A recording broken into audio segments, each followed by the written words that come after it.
Hello and welcome. It is Eric Erickson here. Atlanta's... No, that's the other show.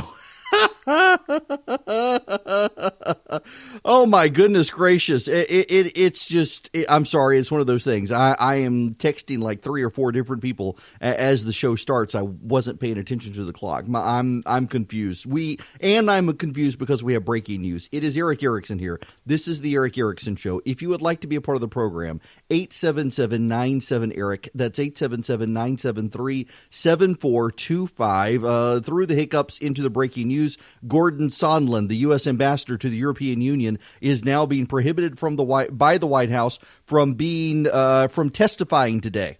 He was supposed to testify to the House of Representatives on the impeachment inquiry. Well, it's not even the impeachment inquiry. He was expected to testify to the House Intelligence Committee in the investigation fishing expedition that might lead to an impeachment inquiry.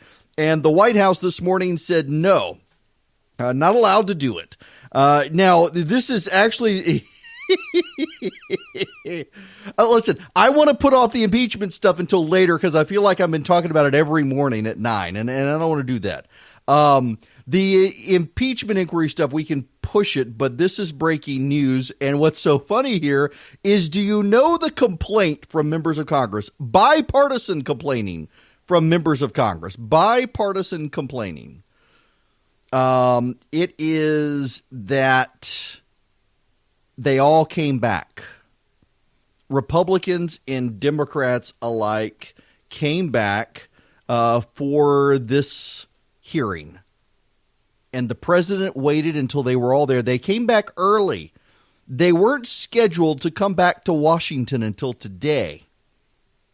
But Democrats and Republicans alike came back to Washington last night so that they could be there first thing this morning for Gordon Sondland's testimony. Gordon Sondland himself came over from the European Union. He's a hotelier. He's a friend of Donald Trump's. He was appointed as European Union ambassador.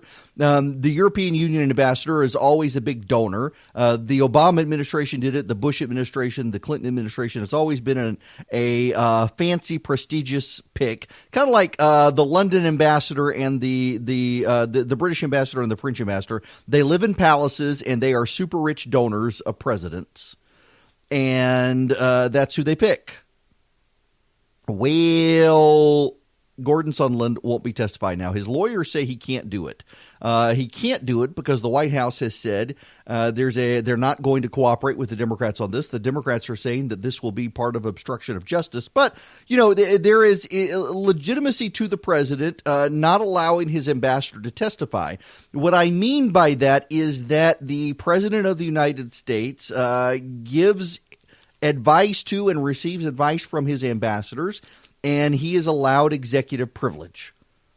So Democrats, Republicans alike, both complaining that they showed up last night, had to suffer through a night in Washington last night, and are there this morning to hear this testimony, and now they won't hear it. They had to come back anyway. At least last night they were all able to upgrade. I mean, seriously, if you go to Washington like today, if you're at Hartsfield today trying to fly out on the Delta flights, Delta has flights every hour out of Two Dead Mayors International Airport in Atlanta, Hartsfield and Jackson. So Two Dead Mayors International Airport, they have flights every hour to Washington, D.C. I have made these flights many times. And if you go on a Tuesday morning, you're going to run into John Lewis. You're going to run into Hank Johnson. You're going to run into Austin Scott. You're going to run into David Perdue. You're going to run into all of them. Johnny Isaacson typically goes up on a Monday. Typically, he takes a little more time. He gets up there and gets settled in on a Monday. I've seen him. I've been walking off planes on Monday evening and seen Johnny Isaacson there. Last time was with Haley Barbour. They were standing in line in Atlanta to board the plane. I was coming off. It was Haley Barbour, the former chairman of the RNC and governor of Mississippi, with Johnny Isaacson. Now, actually, I take that back. David Perdue typically he can get down to Jacksonville and he can fly private. You know, he's got some money. I tease. Nonetheless, so these Tuesday flights are always slammed going to Washington because you got the lobbyists going up there, you got the congressman going up there, so you can never get an upgrade. On a Monday, you can almost always get upgraded. And if you're a congressman, typically you're flying in the back of the plane. And the reason you're flying in the back of the plane is, one, you want to be seen with the people. But more importantly, Congress gives you a limited budget with which to fly back and forth to your district. And if you fly first class all the time, you max out that budget, and then you got to pay out of your own pocket. And the airlines used to upgrade the members of Congress. There was a time, this was before I was flying up to Washington, but there was a time where first class was packed full of congressmen because the airlines would upgrade all the members of Congress. They knew who they were. They wanted to keep them happy. Well, Congress ultimately, as a good governance measure, banned that as a gratuity, as a gift to members of Congress, so the airlines can't upgrade them anymore. They actually got to pay to sit at the front. And the airlines were perfectly happy with that. The airlines love it because you got to pay now to sit in first class, and they get to give first class seats to their diamond medallion people. And occasionally, members of Congress fly back and forth so much they become diamond medallion. But nonetheless, so these people had to fly up there Monday for a hearing this morning that has now been canceled. Meanwhile, the president this morning tweeted out that Turkey is a good friend and helps us with the F-35 program, and we should remember what good friends we are with Turkey. And as a sign of that, they help us with the F-35 program. We have also, by the way, thrown them out of the F-35 program. Just so you are aware, let me read you the president's tweet. This tweet is from this morning at 8:30 a.m. So many people conveniently forget Turkey is a big trading partner of the United States. In fact, they make the structural steel frame for our F-35 fighter jet. They have also been good to deal with, helping me to save many lives in Idlib province and returning in very good health at my request, Pastor Brunson, who had many years a long prison term remaining. Also remember and important that Turkey is an important member in good standing of NATO. He is coming to the U.S. as my guest on November 13th. That would be Erdogan. Except this morning this story is from July 17th, actually, that we threw Turkey out of the F-35 fighter jet program. So the president's a little behind the news this morning. Okay, now can we get into, I would rather not talk about impeachment right now because it just goes ad nauseum. I got to talk about this story with Elizabeth Warren. Nate Silver is the head of 538. Nate Silver is the editor-in-chief, 538. It's 538 if you don't know. 538 was a website that Nate Silver put together. He is a statistician. He came to fame in Moneyball for baseball, running the stats. And he started applying his Moneyball statistics from baseball to elections and election prognostications. Well, in 2008, running against John McCain, no, 2012, running against Mitt Romney, the Obama campaign let Nate Silver see the internal polling for the Obama team. And Nate Silver came to prominence as being an accurate prognosticator of what the election was going to turn out to be. He got it right on the money. And people heralded him as some sort of genius. And only afterwards did he reveal that the Obama team had let him see their internal polling. Internal polling, just as an aside, you have two things in politics regarding polling. You have public polling and internal polling. A third, internal polling revealed. Public polling is the polling done by news organizations, and typically it is 300 to 500 people. You get a statistical sampling, you get a margin of error of 3 or 4%, but you can, if you do enough, you can show the trend lines in an election, where things are going to go. An internal poll by a campaign typically uses an order of magnitude more than that. You have a professional pollster who has some very professional modeling who polls 1,500, 2,000 people to some degree, or does 300 people, but polls 300 people every day as opposed to 300 people spread out over 3 days. So you get a much more accurate sample. That's why internal polling for campaigns is, it's gold. It is not released by campaigns, which leads me to the third sort of internal polling. Occasionally campaigns will have an internal poll and they release it. And they release it to show that what they're seeing is different from what the media does. You cannot believe internal polling released to the public because it is designed to generate a news story. It is not designed to show what is happening. Now, Sometimes it's accurate. Sometimes it is accurate. Oftentimes it's not accurate. Sometimes, for example, a candidate, for example, Teresa Tomlinson here in Georgia, may release a poll that shows she's only 7 points behind David Perdue. And the message is not to show that, oh, look, David Perdue's in trouble, but to say, oh, look, I'm doing better than the other Democrats running against David Perdue. That's why you should throw money my way. Yes, I'm losing, but not losing as badly.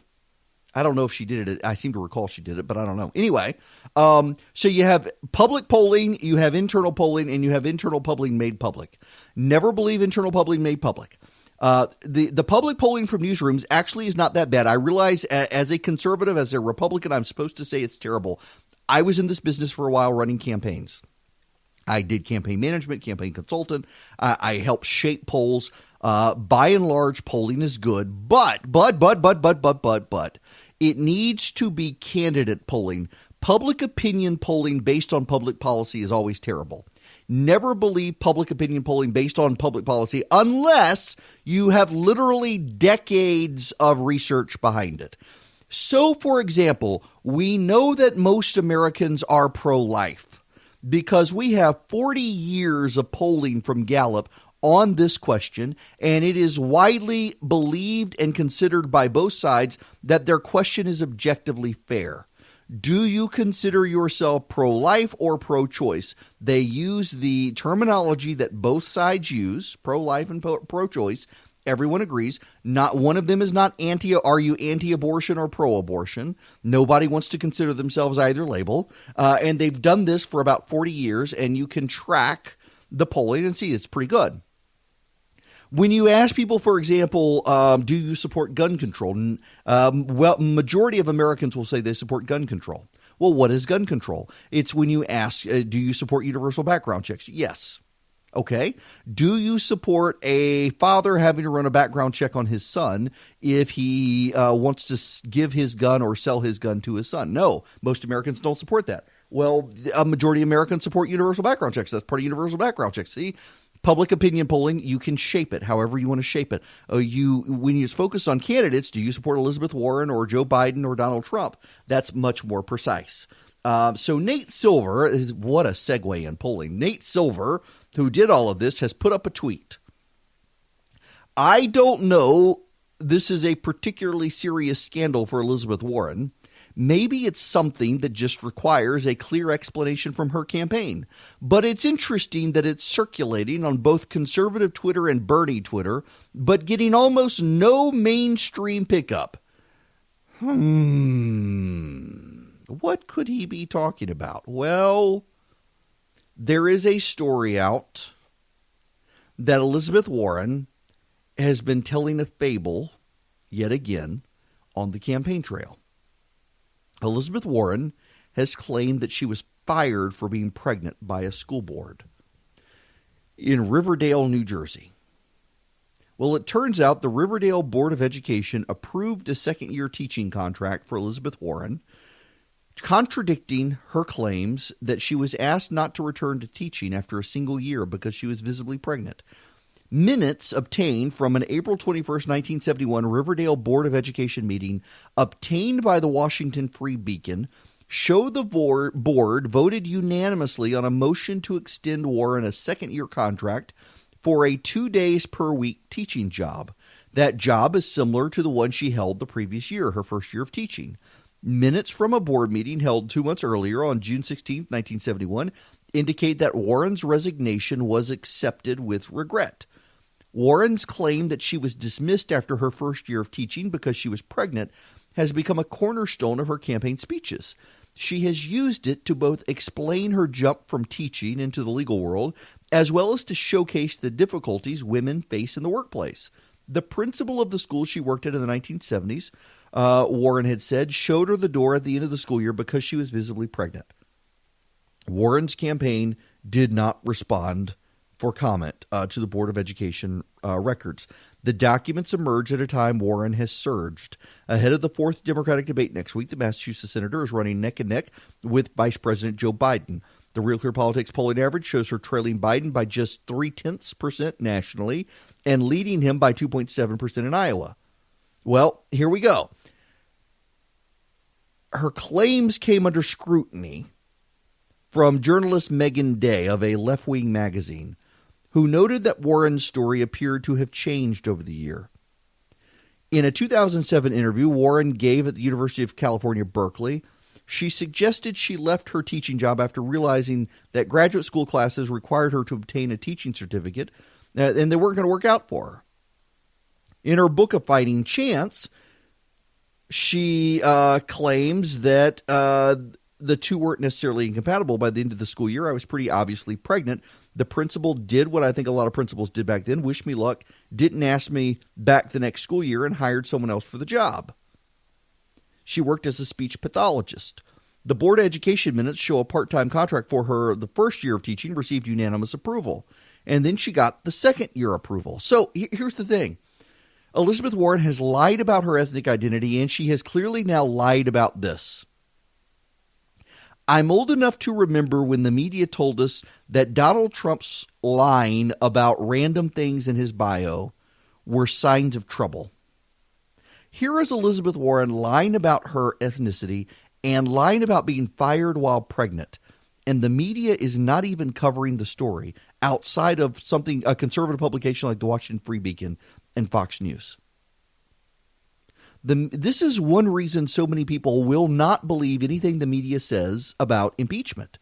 Why should they believe anything the media says about impeachment?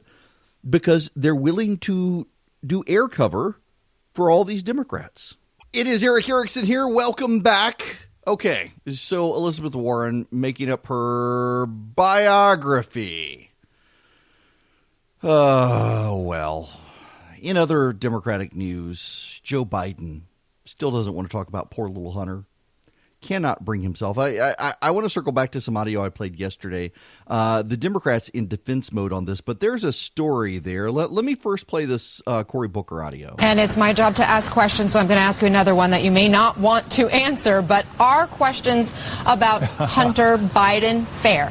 Are questions about Hunter Biden fair in the context of a president who is accused of doing really what I would think were unimaginable things? As I said, shocking me is it questions about Hunter Biden in this context, somebody who has been investigated, somebody who, from the Ukrainians to Americans to Europeans, there's no evidence whatsoever. So no, it is not fair that the president of the United States is trying to get all of us to be talking about someone else other than him. What he has engaged in is despicable behavior that was warned about by our founding fathers, by letting foreign governments try to intervene in our elections, and he is doing just that. I'm just going to stop it there. The clip goes a little longer. Are we not concerned about foreign governments buying influence into our government? Here's Terry Moran from ABC. Joe Biden, at the very least, had an appearance of a conflict of interest in Ukraine. Maybe he shouldn't have been that administration's point person when his son was buck-raking off of his name in one of the most corrupt countries in the world. And that is going to be raised by Democrats at some point, certainly by Republicans. It is a definitional appearance of conflict of interest. Cat meet kettle. I mean, the Trump family is probably more entrenched with foreign governments and their business dealings. I mean, when you compare the two, it's like you cannot even. But we're in a populist moment when the notion that because Daddy is vice president of the United States, you get to make a lot of money. But if he's president, you can get trademarks in China and business development. Exactly. Whataboutism has become the last refuge of America. So that's what's so funny about this is that, you know, the hypocrisy of it. Not only is it something we're going to hear from the president and Republicans, but as Terry said, mark my word, this will be used as we get down in the primary process by either the Democratic opponents against Joe Biden or super PACs that want to raise the issue. Yeah, notice the one guy, whataboutism, the last refuge. Well, you know, it's not whataboutism. The Democrats don't want to talk about it at all. Well, now there's this. I'm told he did not want to sit down for interviews or other things this week because he didn't want to, specifically be asked a lot of Hunter Biden-like questions. Yeah, that's about Joe Biden. Joe Biden won't even sit for interviews this week to be asked about Hunter Biden. Listen, I realize Hunter is his son and has all sorts of problems, and I realize his other son died.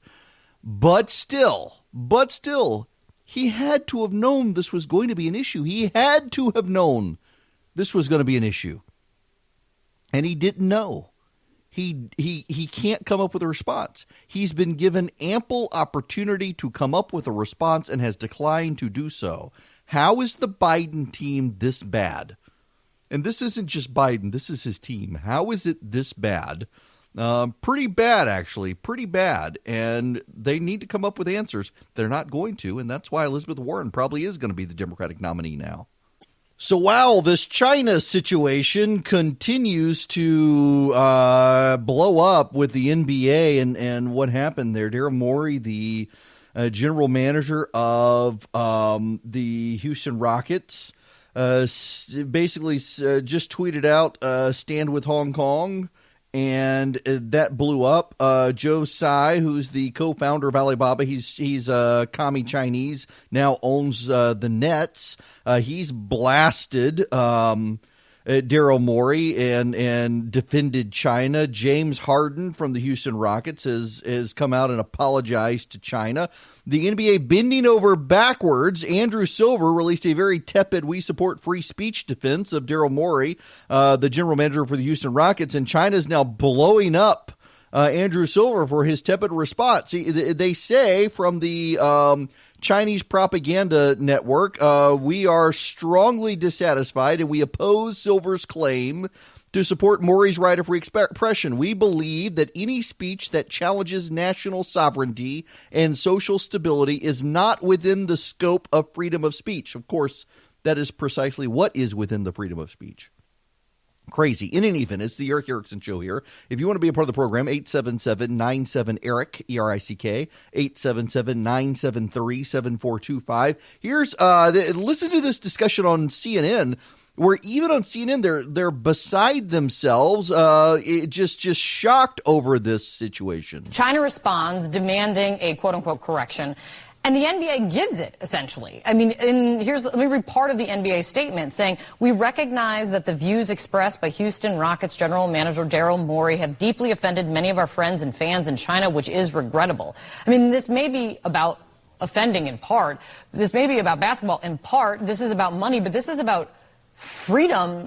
This is about human rights. This is about a geopolitical mess. Well, first of all, the statement that you just read was the English language statement. The Chinese language statement that was delivered by the NBA was actually different and much more apologetic. What? Believe it or not. Yeah, I know no one's advising these people, obviously, but no, it's quite something. The Chinese market is important to the NBA. They think it's their future. A lot of Chinese are really into basketball. There's a lot of money there. And so when the Chinese say, how can you possibly say this? One of your GMs supporting Hong Kong, what the NBA should have said is, hey, we do not take political stances.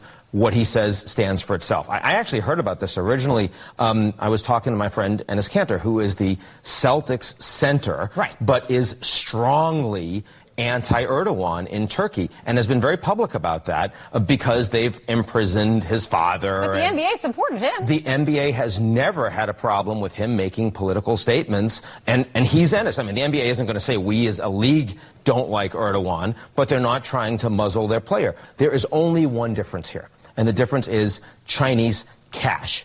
And South Park, for example, just shut down today in China. Why? Because the Chinese didn't like what South Park had to say about the Chinese. They're vastly more powerful economically today than they were 5-10 years ago, and American corporations, if you want to do business there, are saying, what can we do to facilitate you? And that means we're going to censor ourselves, we're going to censor our employees, and we'll fire them if there's a problem. The Americans are going to have to get used to this reality. No, I don't think we should get used to this reality. This is outrageous. You know, China tried to bully American airlines into taking Taiwan off their maps. I'm not kidding you. The American airlines were encouraged by China to stop labeling Taiwan on maps, on their in-flight maps, in their in-flight magazines where they show the routes, which is crazy in and of itself. They did not want the distinction made. And some of the airlines caved. I don't believe Delta did, actually. Now, my understanding is that United did and American did, but Delta did not. American doesn't have a huge presence over there anyway. United has a huge presence, and they caved. Delta did not. Now, I want to play this by Clay Travis because he makes some additional points we need to add into this conversation. Adam Silver eliminated the word owner because he believed it was racially insensitive and offensive to use the word owner. He replaced it with governor.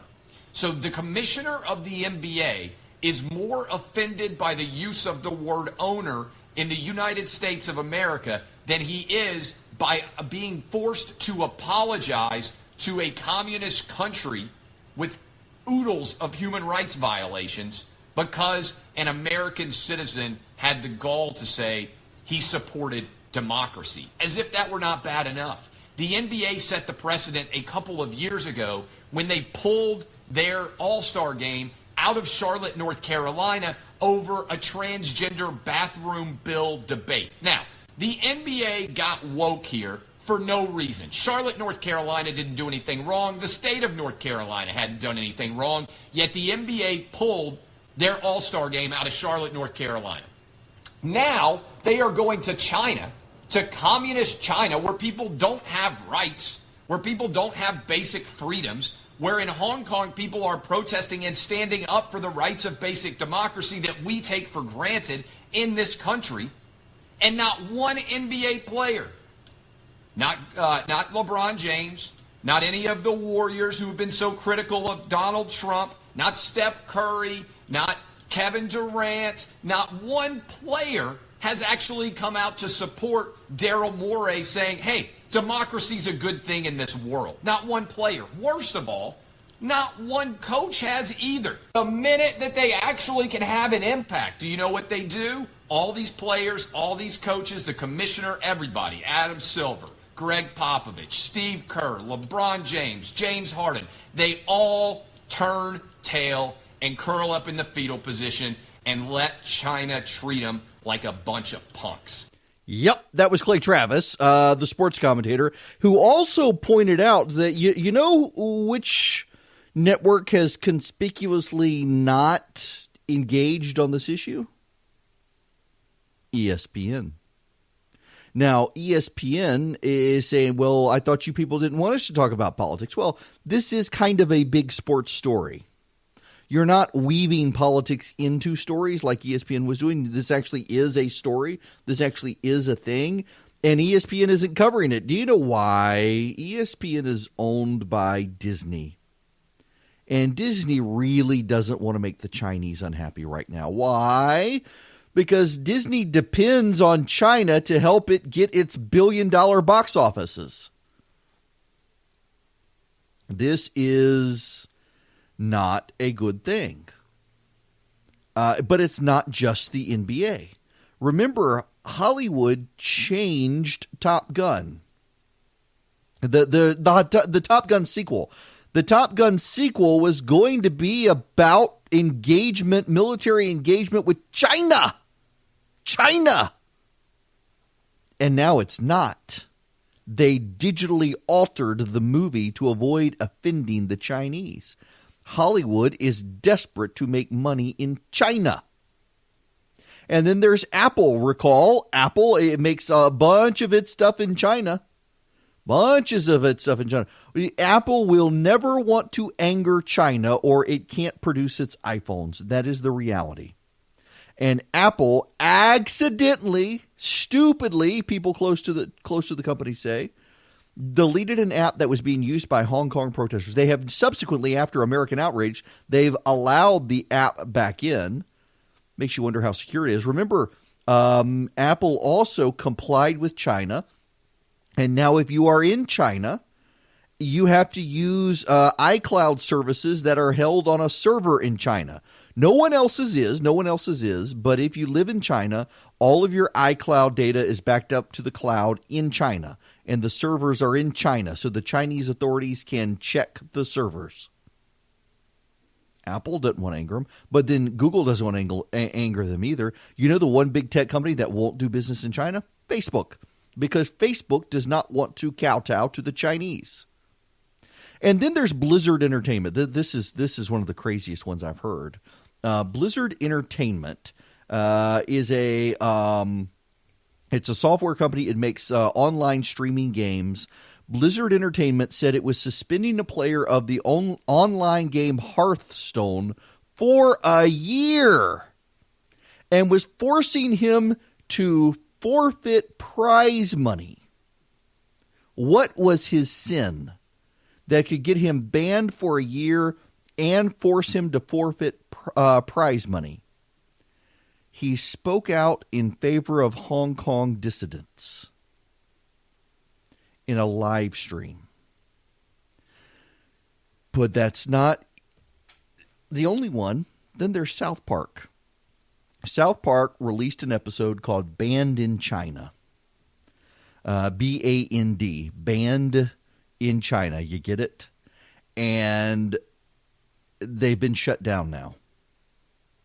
South Park has been deleted from the internet in China. See, what I realize it's hard for you at a theoretical level to understand this, but there are a series of tubes around the world that make up the internet. There are cables under the ocean, and additionally, there are satellites. And into the United States, there are multiple access points for, let's see, oceanic internet cables connections. I'm Googling. There are multiple access points in the United States for these cables that travel around the world. The New York Times did a fantastic visualization of how all of these things work. And these cables come in. There are junction points in San Francisco. There are junction points in New York, in Boston, L.A., Seattle, Vancouver, Miami. They're building them in Jacksonville and Savannah even. And they stream all over the world. And they spread out all over the world. They go into multiple access points in Europe and South America. They go into multiple access points in all over the world, except in China. In China, they go into two locations, northern China and southern China, to Shanghai and somewhere near Beijing. Along the coast near Beijing, they go in. Tianjin, that's it, Tianjin. So Shanghai and Tianjin are where the cables come in for China. And they go through one facility in each location. And from those locations, they spread out to all billion people in China. See, in the United States, you've got multiple access points, and they're by private companies. So you've got an access point in Vancouver, Canada, that then filters in. You've got one in Seattle. There's one on the coast of Oregon that comes in Coos Bay. There's one in San Francisco. There's one in Los Angeles. There's one in San Diego. There's one in Miami. There's one coming into Jacksonville. There's one coming into Savannah here. There's a line that goes in near Washington, D.C. There's a line that goes in New York. There's a line that goes in Boston. And those connect around the world. And that's how the internet gets around the world. In addition, there are satellite uplinks. But it's faster. The fiber optic cable is actually faster than the satellite. See, we don't think about it, but the satellite, you got to go up 100,000 miles and come back. With the whole planet of the world, is 24,000 miles around? So you're either shooting all the way up into the atmosphere, 100,000 miles up, 100,000 miles back for a 200,000-mile round trip, or you just got a cable that goes 24,000 miles around the world.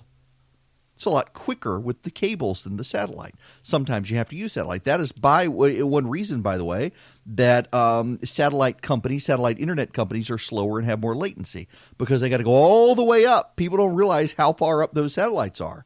They're 100,000 miles up. They're further than the diameter around the planet.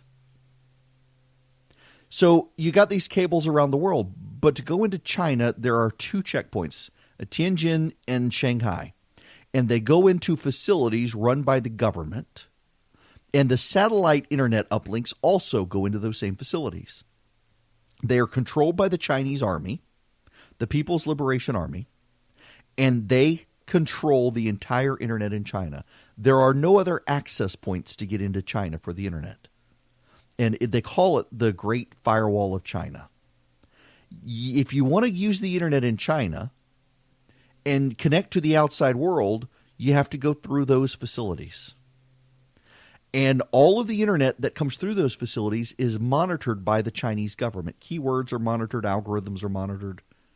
So you got to be real careful what you're searching for, because someone will show up at your house and arrest you. But not only that, a lot of stuff is blocked. And then inside China, they begin blocking stuff. So they have blocked in China Blizzard Entertainment until Blizzard Entertainment did what it did and took this guy off air for a year and took away his prize money for daring to support Hong Kong. The NBA has been taken off the airwaves in China. The Chinese governmental entity that broadcast there signed a $1.4 billion deal.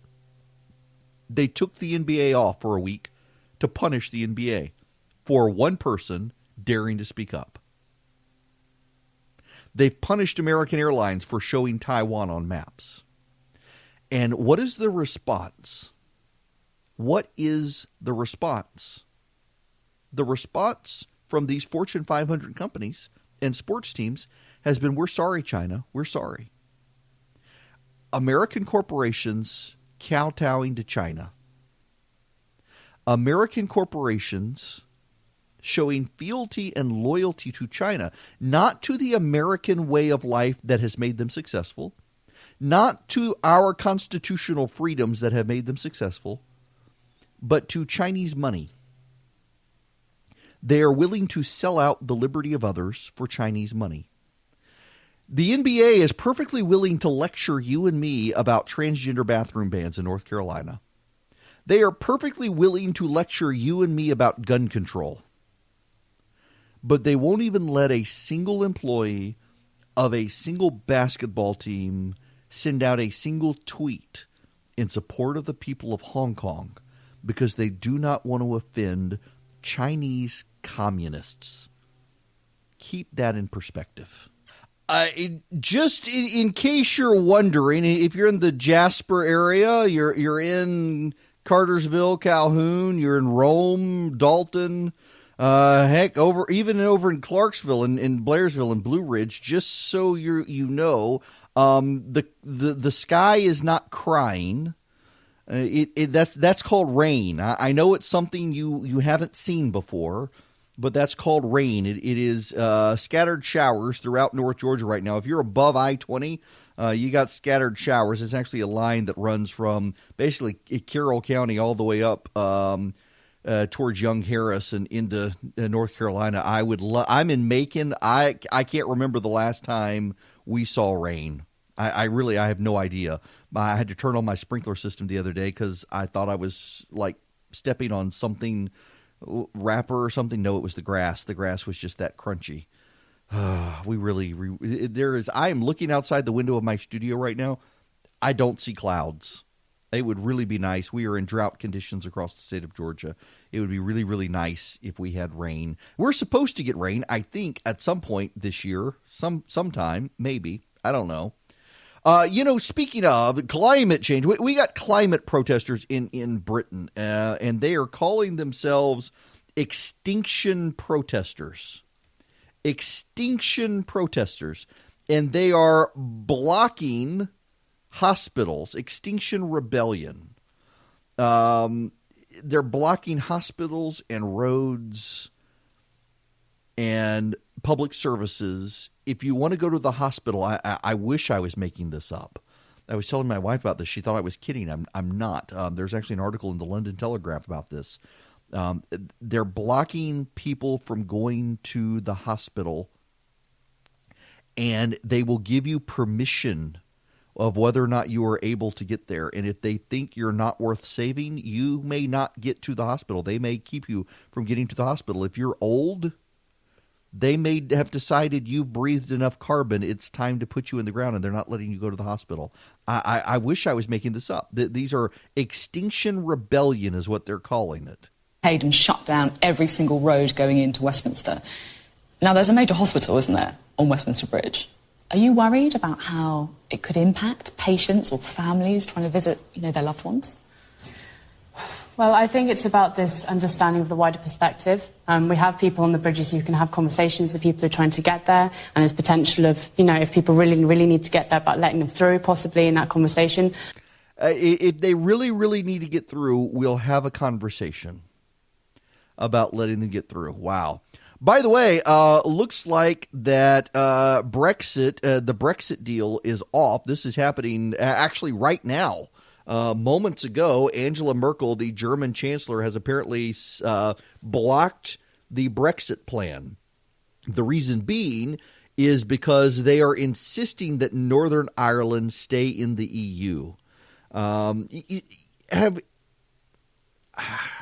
do I want to put this? We're seeing this here, and we're seeing this in Britain. We're seeing this even with the NBA reaction to China, among other things, with the global warming crowd and the like. There is an elitist opinion out there that seems destined to save the people from themselves. A group of arrogant, entitled, irreligious elite who have decided they know better than you and me. The British people voted to leave the EU, and these elite have decided they'd actually be worse off leaving, so who cares what they want? We see this in this country with guns. Who cares about you hicks and rubes wanting your guns? We need to make it more difficult for you to own them because bad people might own them as well. Somehow you're going to surrender your guns, and the bad people, I guess what? They're going to surrender their guns too? No. We're seeing this over and over. When we come back, we got to get into Georgia law and Georgia rules and the DOT rearranging traffic projects for rural Georgia. Just a quick time out to thank one of my favorite sponsors, and this week's sponsor, it's Quip. They make my electric toothbrush. I kid you not, I have used this toothbrush for several years now. I actually bought it. It's, a lot of times a sponsor to these podcasts, they send you their product and you get to use it. Quip, I'm an actual customer, have been a customer well before they sponsored the podcast.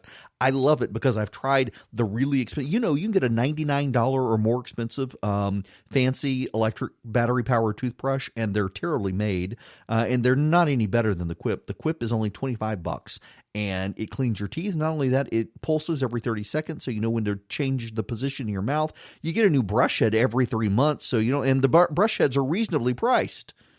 It is a wonderful, wonderful invention, and they deliver the toothbrush head every 3 months on a schedule. So you keep your teeth clean. You keep your toothbrush looking new. It's great. It's only $25. You'll get your first brush head refill pack for free by going to getquip.com/Erickson. It's a very simple way to support the show and a very simple way to get a great, great, great toothbrush. Listen, you don't need all sorts of connected apps and Wi-Fi enabled toothbrushes. You just need a good battery-powered great toothbrush, and that's what you get with Quip. Go to getquip.com/Erickson. You'll get your first refill for free. Go right now, getquip.com/Erickson. Get, the word get, getquip.com/Erickson. Hello and welcome. It is Eric Erickson here, the Eric Erickson Show. If you would like to be a part of the program, 877-97-ERIC. That's 877-973-7425. This hour, it was brought to you by First Liberty Building and Loan. FirstLibertyGA.com is their website. First Liberty Building and Loan, if you got a small or medium-sized business, if you are involved in getting that business access to capital, you don't want to deal with the bank oftentimes because banks can be nightmares to deal with. Go to First Liberty Building and Loan. They're a building and loan. They're a small business. Well, they're a small business that helps other small businesses become big businesses. Put it that way. The Frost family, highly connected in politics in Georgia, good Christian family, and also great, great financiers for small and medium-sized businesses. They want to help you grow. So go to FirstLibertyGA.com. That's their website, FirstLibertyGA.com. Tell them that I sent you, and let them help you grow. Now, I want to speak very briefly about an issue involving David Ralston, and believe it or not, I want to defend David Ralston, Speaker of the House in Georgia. David Ralston, they had a big fundraiser for the GOP last night, over $300,000 raised, $330,000, something like that, is the precise figure for the amount of money raised. And multiple people last night texted me to say that David Ralston got up and walked out. That as David Schafer was introducing Brian Kemp, as David Schafer was introducing Brian Kemp, David Ralston got up and walked out. And there were people in the room who took that as a slight against Brian Kemp.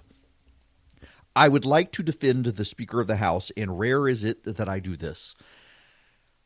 I mean no disrespect to the governor of the state of Georgia, but if you are the Speaker of the House of Representatives, your job is to show up, see, and be seen, and you don't want to hang out for the speeches. Now, I asked, and the people who texted me, they all took it as an insult against the governor. I got to tell you, if I were the Speaker of the House, I would walk out too and not mean any disrespect. And maybe there are people who did take it as disrespect to the governor. But I don't believe in trying to find scandal where there probably is no scandal. The reality is that the Speaker of the House has been to 1 million rubber chicken dinners and has listened to 1 million speeches.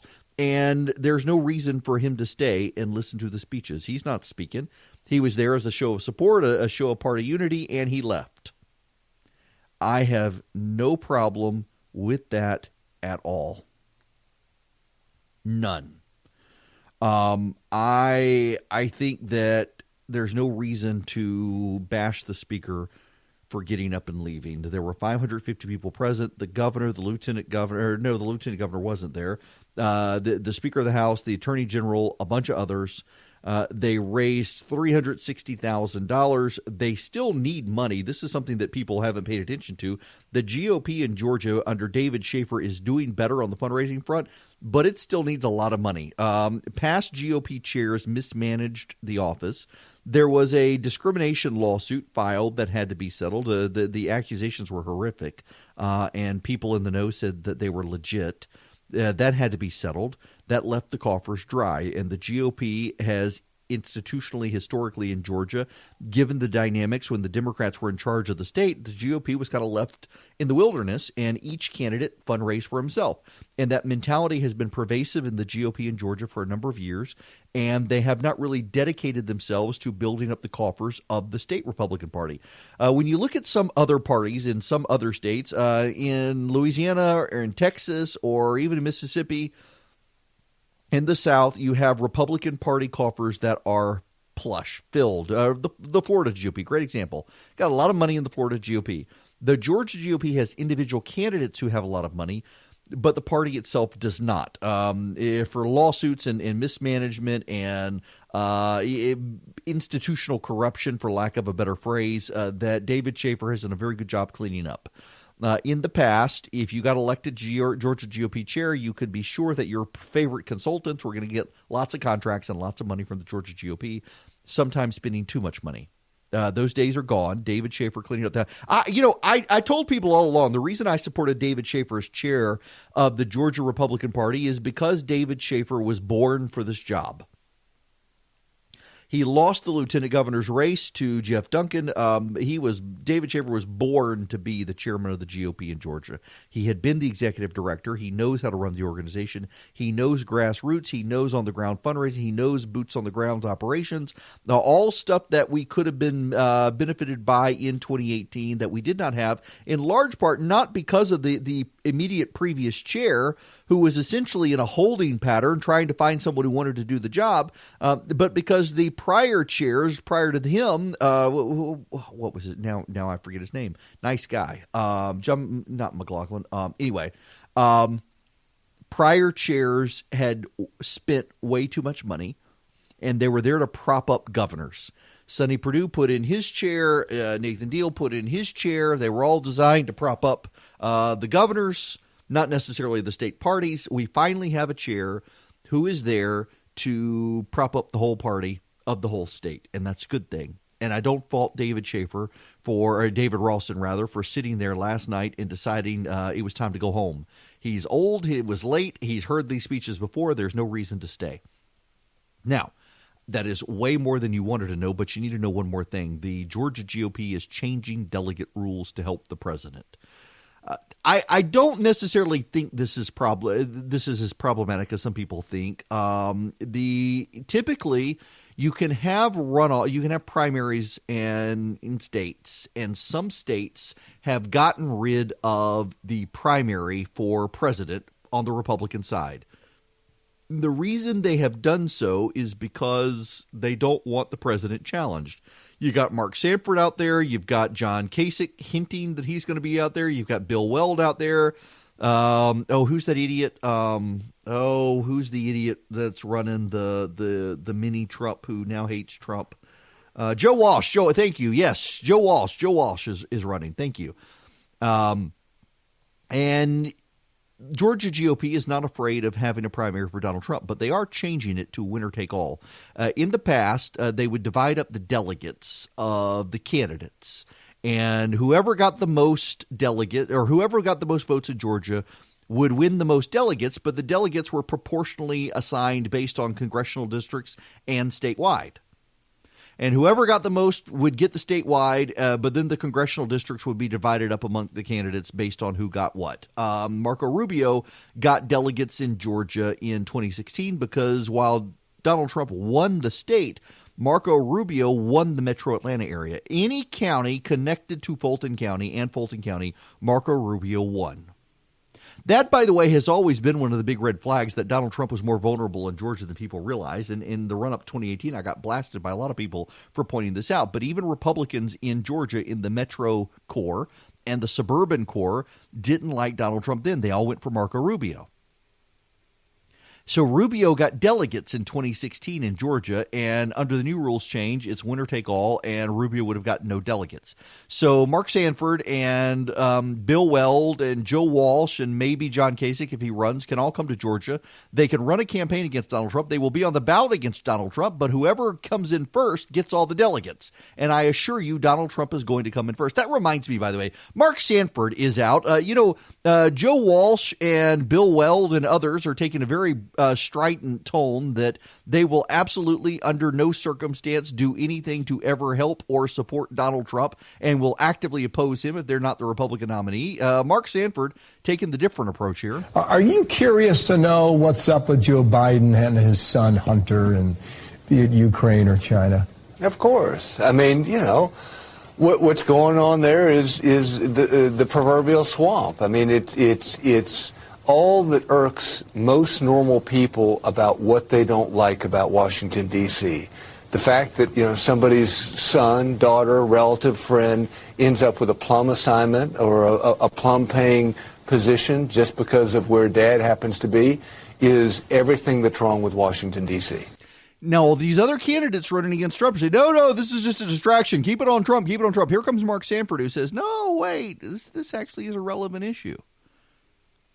And now he's come out and said he'll vote for Donald Trump if he's the Republican nominee, that he's a Republican. He's not going to vote for one of those people. I do have to say, just as an aside, and I realize I really do want to focus on Georgia right now, but all these people screaming at me for supporting Donald Trump, I can't believe you would support this guy in 2020. I can't believe you would support someone who's willing to kill a child as it's passing through the birth canal on his way into life. I can't believe you would support someone who would do that. So back at you on that. In any event, so Sanford has not made a determined effort to try to get on a ballot here in Georgia. Neither have the others. I don't think they're going to have the money to do it. In fact, I know the guy who was hired to be Joe Walsh's campaign manager, and Joe Walsh stopped returning his phone calls. Very interesting. Now, okay. We need to move into the Democrats here in Georgia. Here's something to make you smile. Democrats nationally are starting to worry about the caliber of candidates running in Georgia. And privately, behind the scenes, according to multiple sources in the Politico, the New York Times, and elsewhere, they're all starting to express grievance that Chuck Schumer is doing a terrible job of picking the candidates. That Schumer is picking candidates that Schumer likes and not picking candidates that will be liked in the states wherein they must win. And Georgia is one of those states that privately Democrats are upset about the caliber of candidates running against David Perdue and the people who are stepping forward on the Johnny Isakson front. Now, that is still a long way off. We do not have a candidate there yet. We don't know who the Democrats are going to pick, largely because we don't know who the governor is going to pick. Now, if I had my choice, I'm biased now. A friend of mine has decided to throw his hat in the ring. Jason Anavarate, I have mentioned him before. He is on the Paulding County School Board. I make no secret of the fact I think that Republicans in Georgia have an opportunity to make real inroads with the Hispanic community. He was the chair of the Hispanic Chamber of Commerce in Georgia. Super conservative, super good guy. Would compliment David Perdue on the campaign trail on a host of issues and would expand the base. The first senator of Puerto Rican descent coming out of Georgia, I think would have an impact on Hispanic voters. And by the way, those Hispanic voters tend to, polling suggests, want a wall on the border and want tougher immigration laws. And I realize that blows the mind of the media, but when you poll Hispanic voters nationwide, and in particular poll Hispanic voters in Georgia, turns out they're more with the president than against the president on immigration. And I think black voters are locked in when it comes to the Democratic Party. Black voters in Georgia and nationwide are going to vote Democrat for a lot of historic reasons. Whether you like them or not, they got a lot of historic reasons to want to vote Democrat. Hispanic voters are still really up for grabs. They really, really genuinely are up for grabs. And I think you got a real opportunity in Georgia to build a Hispanic coalition that keeps the Democrats out of power. Now, I realize for every one Hispanic voter in Georgia, you got 10 black Democrats. But the Hispanic numbers in Georgia are growing. And so right now it's a 10-to-1 ratio, black to Hispanic. But in 5 years, it's going to be 7-to-1. The number of Hispanics will be growing. And so if you get them locked in for the GOP now, it continues over time to offset the number of black Democrats who will not vote Republican. In fact, if you look at Tim Scott in South Carolina and in other places around the country, what you find is that black voters will vote for a black Republican, but that's it. What you find with Hispanic voters is they're willing to vote for white Republicans, not just Hispanic Republicans, and welcome them into the Republican coalition in Georgia and elsewhere. They're already part of the Republican coalition. The non-Cuban Hispanics in Florida are already part of their coalition there. Expand your base in Georgia. Expand the base to offset the growth of the Democratic gains nationwide with black voters. Do it in Georgia. That's why I'm partial to someone like Jason. Now, I hear that Jan Jones is making the rounds. Jan Jones is the Speaker pro tem in the House of Representatives. Jan Jones making the rounds in Washington, meeting with Senator Perdue's people, I haven't been told, making her case to the governor that she should be it. It's very interesting that the Speaker pro tem, the number 2 ranking member of the state house, wants out of the state house. It would certainly clear a path for someone like Barry Fleming from over in Augusta to become Speaker pro tem. He's currently the chairman of the Judiciary Committee. And he's not going to challenge David Ralston for power as long as Jan Jones is there. But as multiple members of the State House make it clear, he's never going to challenge David Ralston for power. And Ralston's now signaling he's going to run again. The problem with Jan Jones, though, and I like Jan Jones, but, you know, I had multiple people come to me and tell me that Jan Jones really wanted me to not talk about her on the radio. Not because she didn't like me or anything.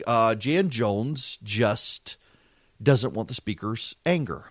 And Jan Jones was put in a box by the speaker, put in the penalty box by the speaker because I happened to mention her a couple of times on radio, or so I've been told by people who were relaying the message, making it clear it was coming from her, and that it undermined her ability to get things done in the House of Representatives. Now, I'm sorry. The way I view this is that you're the Speaker pro tem. People are looking to you to challenge the speaker when the speaker's gotten out of line in a scandal, and you're more upset about some guy on the radio mentioning you because the speaker might be mad at you as opposed to doing the right thing and standing up to the speaker. That's not exactly leadership. And I do think that is going to be something that has to come up and come out. Is she going to be strong on the campaign trail? If she can't stand up to David Ralston, how can she stand up to an aggressive Democrat against her? It's I think, a relevant concern. This is continuing to play out. The governor has not yet closed the list of nominations. Nominations are still coming in. He could make a pick at any moment. My sense, however, is that they're going to leave the door open a little longer. And in so doing, for the Senate seat to replace Isaacson, they're going to close it without really telling people. And then they're not going to announce who it is. They're going to send out a lot of leaks so the Democrats go off in multiple directions, spending money on resources to do oppo research, which we know they're going to do, but just trying to muddy the water as to who it's going to be. And they're going to wait until Isaacson is good and ready to actually step aside close to the end of the year before they actually make the replacement announcement for the Senate. It is 26 after the hour. A little jealous of those of you getting rain throughout Georgia. If you're south of I-20, rain's just not happening. Big case at the Georgia Supreme Court yesterday. Guns at the Georgia Botanical Gardens. They're signaling So this case was unanimously decided upon, but they're signaling there may be problems with the Georgia law. If you will recall, the Georgia legislature amended a law on public properties that allows people to carry guns into public places. It wasn't a constitutional amendment. It was just a law. And it allows you to carry guns into most public places. Well, the Atlanta Botanical Gardens rent land from the city of Atlanta, which is a subsidiary of Georgia, in the Piedmont Park, which is government-owned.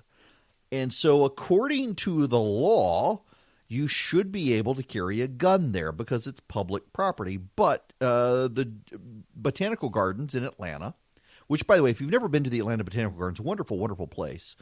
We take the kids there a lot. Beautiful views of the city. It's a neat place. But anyway, the Botanical Gardens argues that they're a private entity that leases.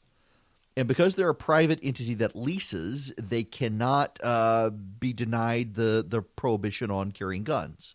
You're not allowed to carry guns. The case comes from a guy who went into the Botanical Gardens openly carrying a firearm, and he was escorted out of the premises, and he said he was on public land. Well, yeah, but it's more complicated than that. The law says that you can carry into a public you can carry on public land, but the Botanical Gardens argue that they privately lease from public land and operate as a private entity. Well, what was bizarre to me, as a former lawyer, the judge never even bothered to look at the lease. Leases in Georgia can be one or two things. You either have the right to operate on public land, or you have an estate interest on public land. If you have just a right to operate on public land, you are still considered under the public law, and therefore you must allow carry. But if you have an estate on the land, if you are given an estate, it's a technical term, you are essentially given an ownership interest on this public land for a certain period of time, then you can prohibit. And the judge in the case never bothered to even look at the lease and just said, hey, you're a private entity renting, therefore you can do this. So unanimously, the Supreme Court sent it back and said, you got to look at this. But one member of the Supreme Court, Nils Peterson, suggested there could be a problem here because the Georgia Constitution has a contract right, and no law in the state can interfere with the private contracts of entities or the contracts between parties. And if an entity like the Botanical Gardens had entered into a contract on the contemplation that it would be able to regulate its own land, and now the law has changed so that it cannot regulate its land, then that undermines the contract right under the Constitution, and this law may be unconstitutional. So the legislature may have to deal with the gun issue again. It is Eric Erickson here, the Eric Erickson Show. The phone number, 877-97-ERIC, 877-973-7425. Our listener Jason from Calhoun emailed and said, I botched my explanation of the Botanical Gardens. Please do better. Wow. Okay, let me break this down for you again, if I'm allowed to. The Botanical Gardens argue in court that they lease from the public. There is a law that says you are allowed to openly carry your gun in open places, public places in Georgia. The Botanical Gardens argued in court that though their land is publicly owned, they lease it and operate it as a private entity. Therefore, they are allowed to ban you from carrying a gun at the Botanical Gardens. They were sued by Georgia Carry. Georgia Carry argues that the law requires that public land allow you to carry. They lease from public land, therefore they are public land, therefore you can carry there. And again, the Botanical Gardens say, well, yeah, it's public land, but we lease it and operate it as a private entity. Well, the trial court judge, and I don't understand why, the trial court judge never even bothered to look at the actual lease between the Botanical Gardens and Atlanta. And the trial court determined that it is a lease. They operate as a private entity. Therefore, they are allowed to ban you from carrying guns. It made its way to the Georgia Court of Appeals. The Georgia Court of Appeals agreed. It has made it to the Georgia Supreme Court on the issue of land law. Most cases in Georgia go to the Court of Appeals, not to the Supreme Court. The Supreme Court in Georgia has a narrow, defined set of cases wherein it looks. One of those is land law. And the Georgia Supreme Court ruled you got to look at the lease. If the botanical gardens have been given an estate interest in the land, an estate interest meaning they have an interest as if it is their estate, then they can ban people from carrying guns. If it is just a run-of-the-mill use lease, they are not under the Georgia law allowed to ban the carrying of guns. Now, there was a concurring opinion in the case from Niels Peterson, who is one of the Supreme Court appointees, Nathan Deal put him there, I believe, and he argued that the Georgia Constitution has an absolute prohibition on the Georgia legislature undermining contracts. It is a contract law in Georgia. That's why some states, for example, are getting rid of covenants not to compete, where you decide not to work somewhere anymore, and that company says, well, you can't go work anywhere in 50 miles of this area for 2 years at a similar business. That's a covenant not to compete. Most states are striking those down as being anti-competitive. In Georgia, you have a contract right, and the state cannot abrogate the terms of contracts through a state law. So what Nels Peterson on the Supreme Court is saying is that, listen, a bunch of entities have leases on public land, and they operate as private entities, and they have always operated as private entities. And because they've always operated as private entities, they've always been able to ban guns. This new state law says you can't ban open carry on public land. If this new law conflicts with their operation as a private entity, then the new law is unconstitutional because they have a contract right. And we can't, under the Constitution, abrogate their contract right. And so it's going to be very interesting as people start going back and looking, does the Botanical Gardens have a lease or does it have an estate interest in the land? If it has a lease, the new law suggests they now have to allow open carry. And there are some on the Supreme Court hinting that would then force us to get rid of the new law. Now, my wonder here is this a way by a couple of members of the Supreme Court to signal to Georgia Carry that maybe you shouldn't be picking this fight or else we're going to get you, to try to get them to back down? I don't know. I'm speculating. Look at what's happening in New York. The Supreme Court is scheduling arguments in a case in New York. Over New York, and gun control advocates are scared of the Supreme Court taking this case. See, in the last couple of years after Antonin Scalia died, the Supreme Court didn't take any gun cases, and they didn't take any gun cases because no one knew which way Anthony Kennedy would go. And so the conservatives didn't want to cede ground on guns, and the liberals didn't want to cede ground on guns, dependent on Anthony Kennedy. Well, now that they've got a 9-member Supreme Court again, they've decided to take gun cases. And this case in New York is very interesting. In New York prohibited where you could carry a gun. You had to carry your gun only from your home to a licensed firing range. That was it. If you stopped for gas on the way to the gun range, you could have your gun taken away from you and you go to jail. And people sued and said this is burdensome to the right to keep and bear arms. Well, gun control advocates were scared to death that this would go to the Supreme Court. And so gun control advocates actually forced New York to enact a more expansive gun law. That if you had the right to carry your gun, you could carry it anywhere except public places and certain other places, essentially trying to make the case go away, render the case moot, saying, hey, we've changed the law. This no longer needs to go to the Supreme Court. And it was the gun control advocates that wanted the more expansive gun law. And the whole reason they wanted the more expansive gun law was so the Supreme Court wouldn't take the case and expand it even further as a constitutional right. Well, the Supreme Court didn't take the bait. The Supreme Court said, y'all come on and argue the case anyway.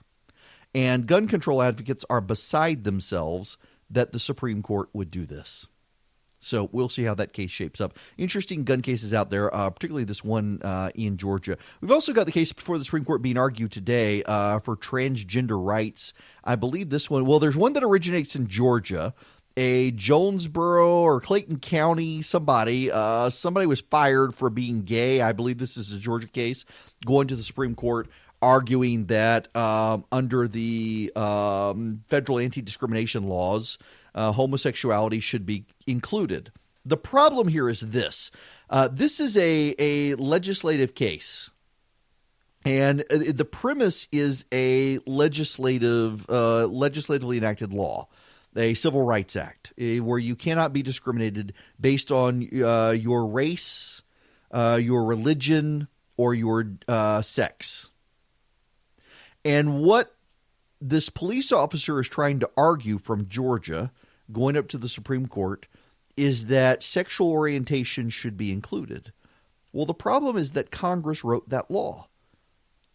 And so now this guy is going to the Supreme Court saying that the Supreme Court should expand the law that the Supreme Court did not write. This should be a no-brainer case. I mean, it really should, just objectively so. This should be a case where you look at the case and you say, wait a second, Congress wrote this law. Congress is going to have to fix the law. We're not allowed to write the law. We're a court. But, of course, progressives on the court say, hey, we can do whatever we want to do. We can change laws. As our job is to change the law if the law doesn't work. And so I suspect that's what they're going to try to do, at least the progressives on the court. It'll be very interesting to see how they argue that they have an explicit right under the Constitution to alter a law passed by Congress. We will see. Now, in other Georgia news, vaping. We need to talk about vaping. There's actually a New York Times story today. It's a national story. It's not about Georgia per se. But Juul is being sued by school districts. The lawsuits accuse Juul of endangering students and forcing educators to divert time and money to fight an epidemic of nicotine addiction among teenagers. The school systems in the lawsuit are in St. Charles, Missouri, Olathe, Kansas, and Long Island, New York. They were believed to be the first in the United States to sue Juul, which dominates the e-cigarette market, with devices that look like thumb drives and have become wildly popular with American teenagers. The districts say Juul explicitly marketed its products to youth, leaving schools to shoulder the costs of stopping students from vaping, disciplining them when they break school rules, and providing support services when they become addicted. I'm sorry, where are the parents? Where are the parents? Well, this is outrageous to me that school districts would waste district dollars suing Juul. Now, I think vaping makes you look like a butt monkey. You're blowing steam out of your mouth. You look like an idiot. No one should vape. Vaping is a ridiculous act. No one should vape. You look absolutely like a butt monkey. There is this thing called a cigarette where you at least look somewhat sophisticated, or better yet, get a cigar. Cigars are non-habit forming anyway. But it's ridiculous that a school district is going to sue Juul because kids are vaping. You know what? If the kids are vaping, bring in the parents. Oh, wait. The parents aren't doing anything to the kids. So we're going to have the nanny state be mom and dad to the kid. And instead of punishing the kid, they're going to go after the vaping manufacturer. Well, in Georgia, here in our state legislature, when it convenes in January, is going to have to consider legislation on vaping. 2 Republican members of our state legislature have decided they want the state to crack down on vaping in the state of Georgia. I got to tell y'all, again, I think vaping is dumb. I think the FDA needs to come out with a warning label on vape products and says, warning, using this product as intended makes you look like an idiotic butt monkey. I mean, really, have you seen the people sucking on USB drives walking down the street or in their car, blowing out massive clouds of steam? They look ridiculous. They really do. And even people who vape are willing, in most cases, to concede the fact that they look ridiculous. And frankly, the smoke from a cigarette smells better than the blueberry cotton candy flavored garbage that you're blowing out in your steam cloud. But there's always a but. Not just a butt monkey, but a but. I know lots of people who turn to vaping to get them off cigarettes. Yes, there's nicotine. Yes, nicotine is addictive. But they're not going to get lung cancer. And they're not doing it as much. And they're better able to wean themselves off of it than the tobacco they were smoking. They turn to vaping to get the nicotine fix without the harmful effects of burning tobacco going into your lungs in the form of smoke. The steam doesn't go, but we've lost 6 people nationwide. In a nation of 350 million people, 6 people have died from vaping. Therefore, vaping is bad. Therefore, we must stop the vaping and put the kids back on cigarettes. I mean, that essentially is the logic. Nobody's out there arguing we need to ban cigarettes. They just want to ban vaping. They want to ban vaping, and so the cool kids will go back to the cigarettes. I mean, this is the thing here. Let me again read you this from the New York Times. With school districts across the United States scrambling to reverse the rise of vaping among teenagers, 3 of them on Monday filed suit against Juul, the e-cigarette manufacturer. They accuse it of endangering students and forcing educators to divert time and money to fight an epidemic of nicotine addiction.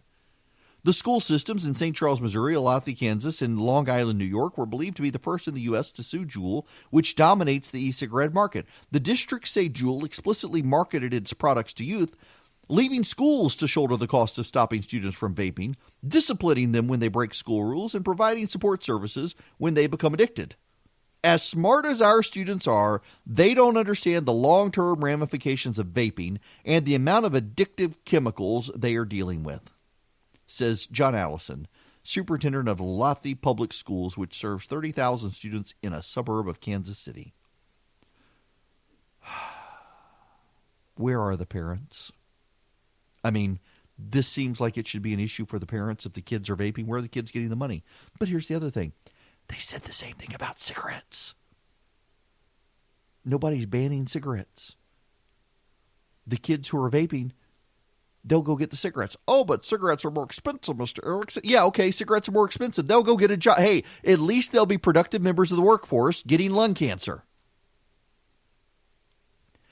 There are so many people out there who have weaned themselves off cigarettes by going to vape products.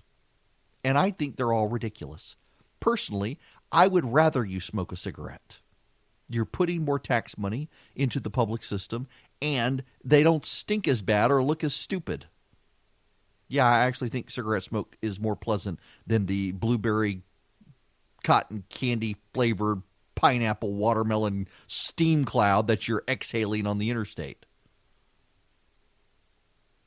But is it not your choice? And now we've got Republicans in the legislature in Georgia thinking this is something that we have to deal with here. Y'all, this is a moral panic. It really is a moral panic. You got a bunch of uppity white people all upset that the kids are vaping these days. That's the way moral panics always start. A bunch of uppity white people upset that the kids are doing something that they shouldn't be doing. How dare they do something like that? And you know what? Where are the parents? The parents are letting these kids vape. Do the parents not know? The school district knows and the parents don't know? Are you allowed to send a note home and tell the parents, hey, your kid's looking like a butt monkey at school by blowing steam out his mouth all day that stinks? Nope, they're not actually doing it. Nope, can't do that. Nope, not doing that. Where are the parents? Why don't you get the parents involved? And instead of wasting taxpayer resources suing the e-cigarette manufacturer, why don't you talk to the parents? Because I bet they're smoking too. In many cases, that's where the kids get it from, the parents. Maybe not, but in some cases, yes. So they don't want to involve the parents because they don't want to indict the parents on the parents' behavior. So they're just going to use their school taxpayer resources to file a lawsuit against an e-cigarette manufacturer claiming, oh, they're targeting the children, oh, the children, we got to save the children, oh, Lordy, help the children. The children are turning to the e-cigarettes and they're looking like butt monkeys. Oh, no. Come on, people. Listen, this is a silly thing. And it is a moral panic by a bunch of uppity white people who are horrified by this. If you don't like vaping, you know what? Tell the kids not to vape. You know what? They're breaking other rules in schools. I bet they're talking in the hallways when they're not supposed to. I bet they're talking in class. I bet the boys are looking at adult material on the cell phones they're not supposed to have. Let's sue Apple and the iPhone and make some money from them. Nope, just going after the e-cigarettes. It's a moral panic. That's all it is. Yeah, here we go from the AJC. I found the story. This is the case of Gerald Bostock. He's a Doraville man. He claims he was fired from his job as a Clayton County child welfare officer because he's gay. He says the 1964 Civil Rights Act, which bars employment discrimination due to race, color, religion, sex, and national origin, covers sexual orientation as well. An Atlanta federal appeals court ruled against him, and he's asking, in Clayton County, he's asking the high court to uphold the decision. The question is whether the meaning of the word sex as used by Congress 55 years ago has evolved to cover LGBT rights. Something both sides agree wasn't at issue at the time, given that Georgia and many other states have had criminalized same-sex relations. So essentially, this is what's at stake here. The law covered race, color, religion, sex, and national origin. Sex has always been understood in the context of this law to mean male or female. And now this guy is asking the Supreme Court to not just be male or female, but also who you're actually having sexual relations with, which is on its face absurd. Now they're twisting it somewhat because that's what they mean, but here they're actually saying his lawyers argued that workplace discrimination based on a man's sexual orientation occurs when an employer insists on traditional sex roles and behavioral stereotypes. It's a disparate treatment of an employee that would not occur but for his sex. You would think that they're pushing it, except you know that the progressives on the Supreme Court are going to find a way. Bostock's case is being coupled with that of Donald Zarda, a former skydiving instructor, and Amy Stevens, a guy who thinks he's a she now, who says he, but now a she, was fired from a Michigan funeral home after he told his bosses he was transitioning from male to female. The Trump administration is arguing that Congress and businesses, not the courts, are best suited to decide employment discrimination. Rick Allen, Jody Heiss, and Doug Collins are also siding with the businesses against the men who are being fired. And here's the thing. The transgender person is probably going to undermine their case. The reason is because the gay men are arguing they were born that way. And inherently in transgenderism, you're not born that way. You decide. That's one of the weird things about a progressive secular movement that is so premised in science these days, where you are to believe that one is born gay or straight, but you get to decide whether you're male or female. There's no science to support this. In fact, you had a massive study. The New York Times actually wrote this and bent over backwards to suggest that, possibly there is genetic evidence to show that people's sexual orientation is something they're born with, but actually, overwhelmingly, it's outside factors. And they downplayed that when you read the study. And again, massive, credible scientific study shows environmental factors are more at play here. Notice it didn't get a lot of media attention because of that. Indoctrination from the left. We'll see how this goes. When we come back, it's time to get into impeachment of the president and what it all means today.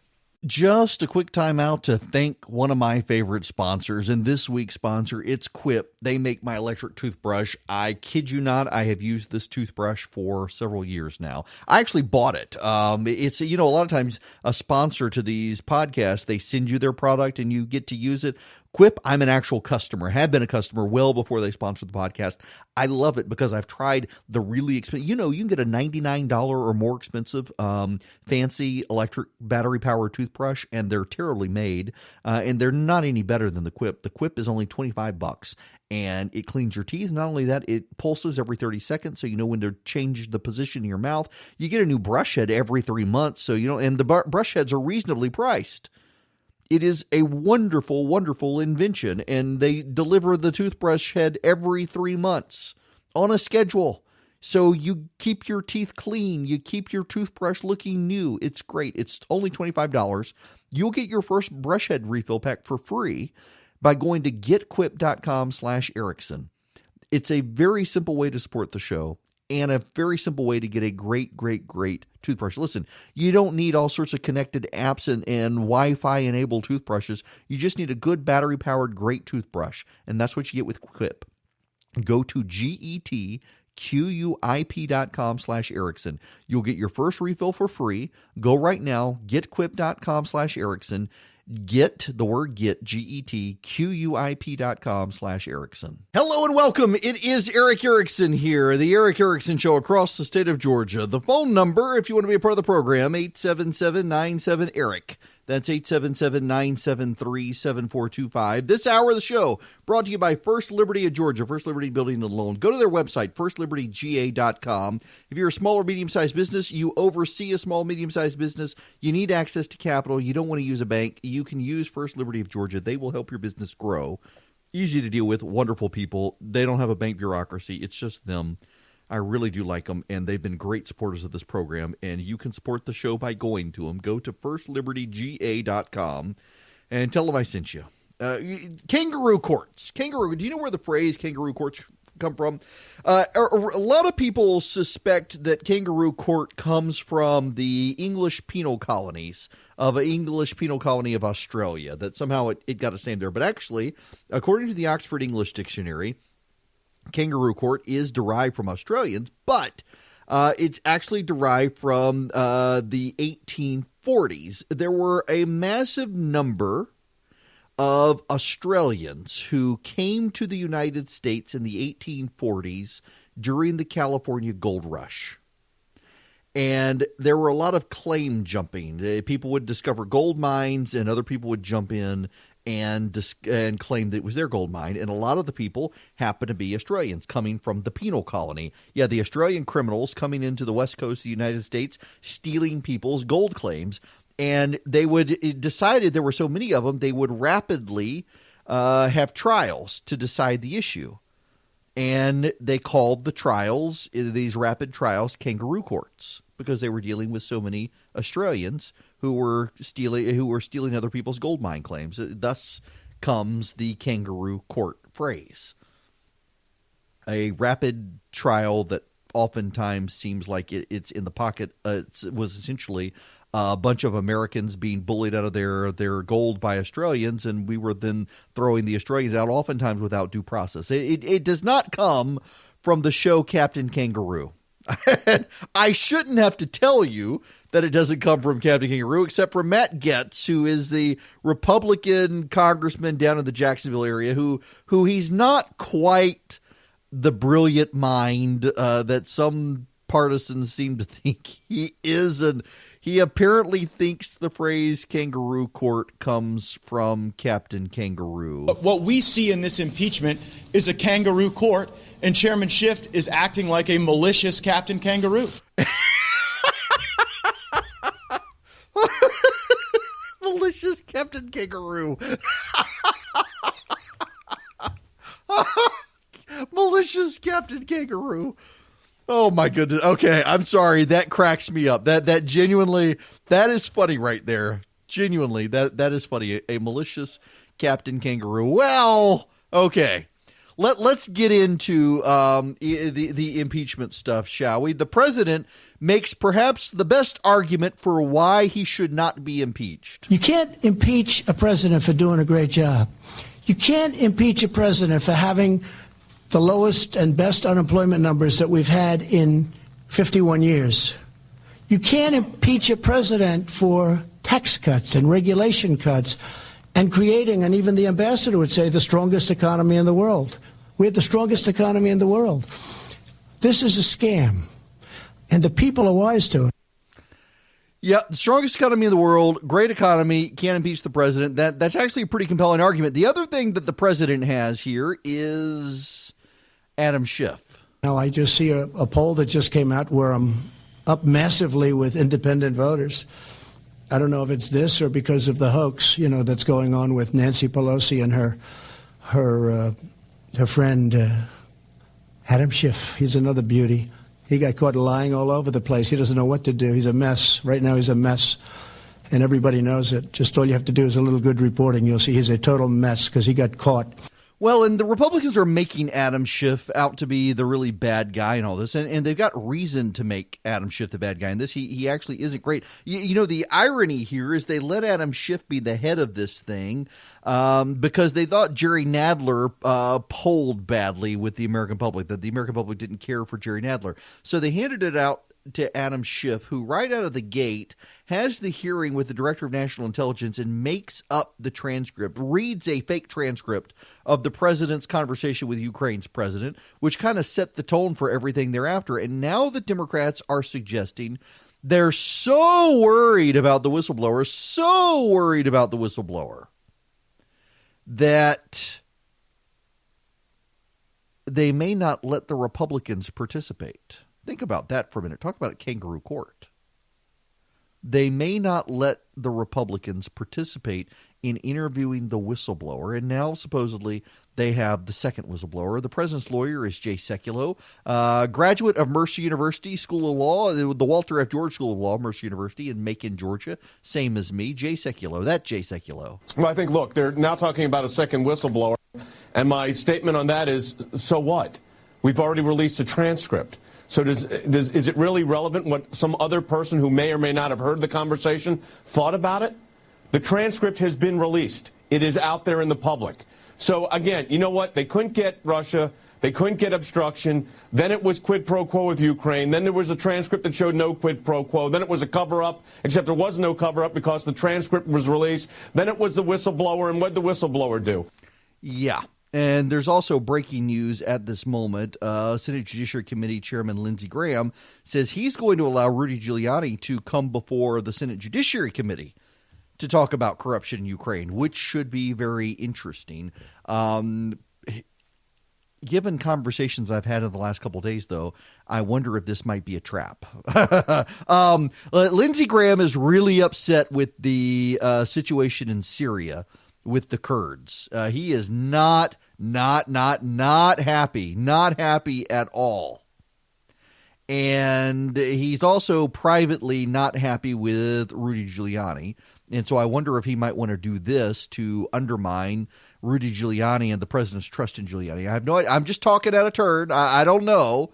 All I know is that Graham is really unhappy with the current situation. He's really unhappy with Rudy Giuliani. Now, here's Kevin McCarthy, the House Republican leader, on this impeachment business and how the Republicans are spinning it. The president's counsel should be able to be in the room, should be able to cross-examine. We should be able to offer some witnesses. Today, what's happening, she's taken it out of judiciary. She put him with Adam Schiff, who is a whole series among himself. Adam Schiff is a fact witness because he met with the whistleblower.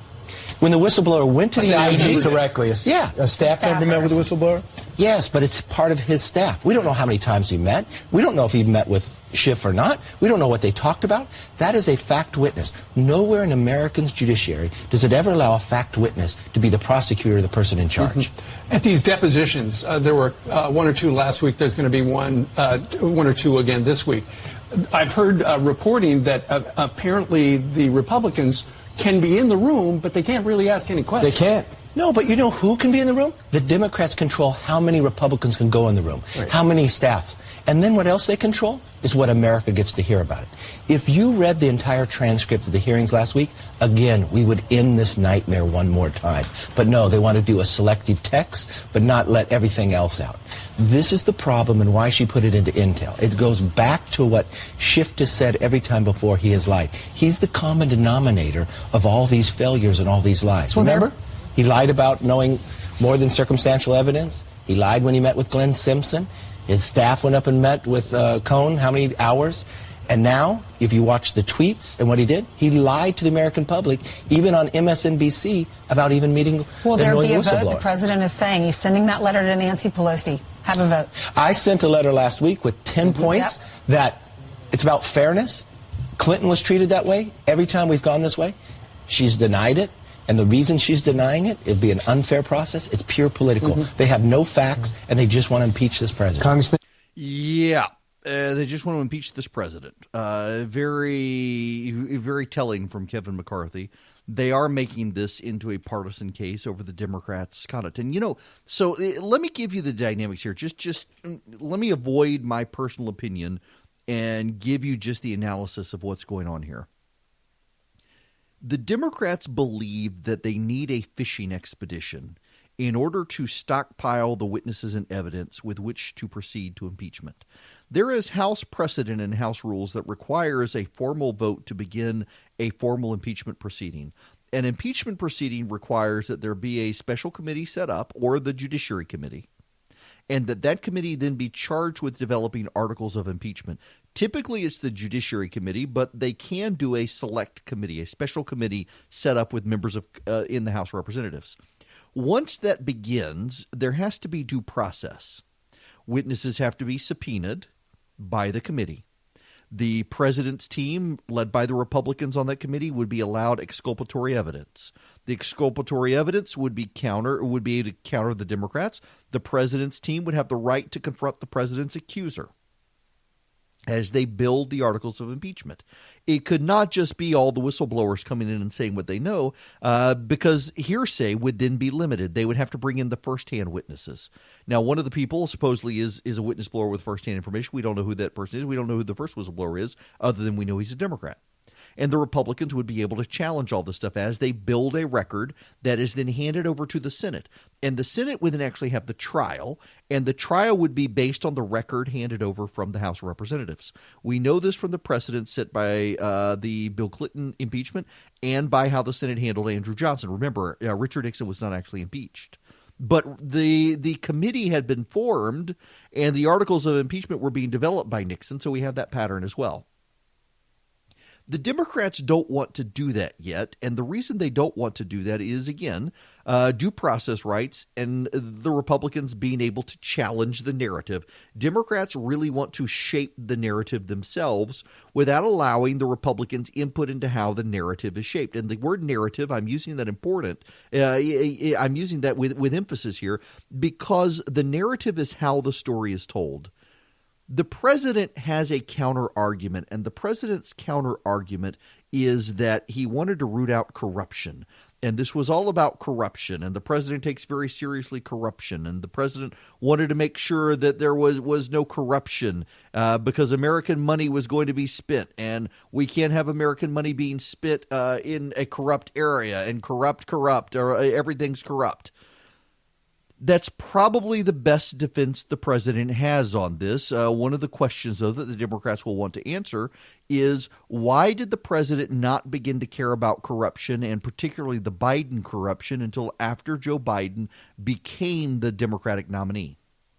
So a question the Republicans are going to have to answer. And as long as the Democrats don't go into an impeachment process, the Republicans can't answer the question, because there's no process by which they can answer the question.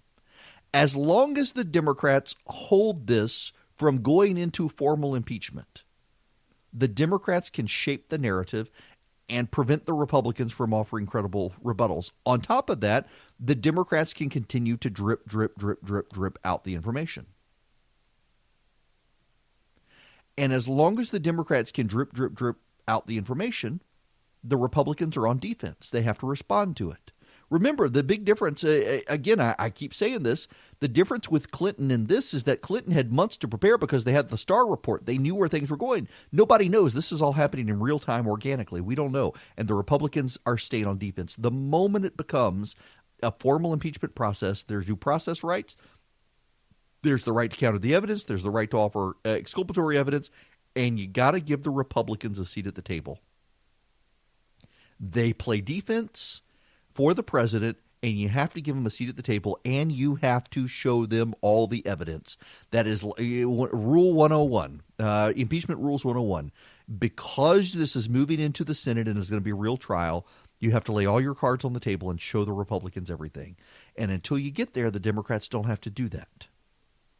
Now, the counter here is what Kevin McCarthy is pointing out, that this looks like a witch hunt. So while the Democrats can do this to try to keep the Republicans on defense, what the Republicans can do, and what they're doing right now, is to call in the question, why aren't Democrats moving forward? Why aren't Democrats willing to do this? Now, I want to play you this audio. This is Democratic Representative Slotkin from Michigan, I believe, an area that Donald Trump won, and went to a town hall and announced her support for impeachment. Myself and 6 other members of the freshman class in Congress, all former military or former CIA, wrote a joint op-ed and came out in support of an impeachment inquiry. And I wanted you to know from me,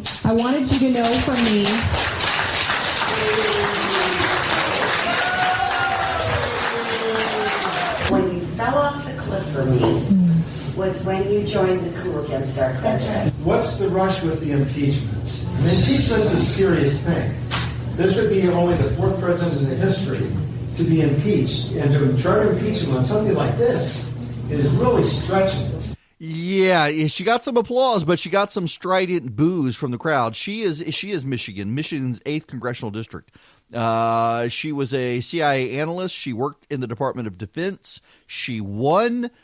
She beat a Republican, and it's an R+4 district. It's part of Lansing, Michigan. It's a district where Donald Trump won it. And she's going to have a hard time selling this. So the Democrats have problems, and the Republicans know it. The Republicans know if they can drag this out just long enough, they can score points on some of these Democrats who took seats. But ultimately, they're going to have a formal impeachment proceeding. It's just, how long do the Democrats string this along? And my suspicion is they string it along until it's very clear from the polling that the Republicans themselves are actually winning the PR battle in these swing districts. Again, though, keep in mind, Republicans in the Senate, they're probably not going to vote to impeach the president unless it looks like the President Donald Trump is causing problems for their hold on the Senate. If the Senate Republicans see that, they may flip on the president. But right now, Republicans, as long as the Democrats drag this out without a formal impeachment proceeding, the Republicans are really starting to think they may win the PR battle on this, because the Democrats really can't go out there and say they're in a formal impeachment proceeding, because it begs the question, why aren't you then allowing the president to confront his accuser? And Americans, even those who don't like the president, understand. Fundamentally, in America, you get the right to confront your accuser. Okay, I'm going to see if I can do this. Where is it? So every year, when I first started on my other radio show in Atlanta in 2011, I had to work on Good Friday. And it was literally the first place I ever worked where Good Friday was not a holiday. I've always worked for privately held businesses that were run by people who were explicitly Christians, and they gave you off Good Friday, which is, I think, honestly, the anniversary of the most important day in human history, or at least the most important weekend in human history. And even secular atheist historians, you ask them to write out the top 10 days in human history, and Good Friday typically is the number one pick. And so I decided that year that if they were going to make me work on Good Friday, I was going to do a show on Good Friday, about Good Friday, about why it's important. It wasn't explicitly going to be a gospel presentation, but over time it kind of evolved into that. And I do it every year. And certain people within the company were horrified that I did it. That this guy is supposed to be doing politics and news, not Jesus. Tell him to stop talking about religion. Well, turned out that when people left for the weekend, came back on Monday, people's voicemail boxes were overflowing with calls from people who loved the fact that I was doing that. Now they make me do a Christmas one on that station as well. And every year I go through and I pick out music to do. And I try to find Georgia artists. I play a lot from North Point Ministries and other small groups in Georgia. There are some good churches in Georgia that have fantastic groups. But there is one song I discovered And I had no idea that he even did any sort of religious music. And it also happens to be one of my favorite songs out there. I fell in love with it from Oh Brother, Where Art Thou? Yes, I am talking about Kanye West, of all things. Kanye West, who did a version of I'll Fly Away. One glad morning when this life is over, I'll fly away to a land. That's Kanye West. It's on his album, The College Dropout, of all things. And now he says he's given up secular music. He's going to go into gospel music. This is a big PR thing. I'm suspicious. The bells and whistles are going off, but I do want to discuss Kanye's conversion and what it means, if anything at all, when we come back. It's very interesting. And you know, I suspect I'll pre-record a special Christmas program for us this year and delve into this. It's also one reason I've been going to seminary. We'll get into all this when we come back. Adam Tyson is the pastor of Placerita Bible Church in California. It's in Santa Clarita, California. And he showed up at a Kanye West concert and began preaching. Let's see. Yep. This is him getting on stage at the Kanye concert. Good day, Detroit.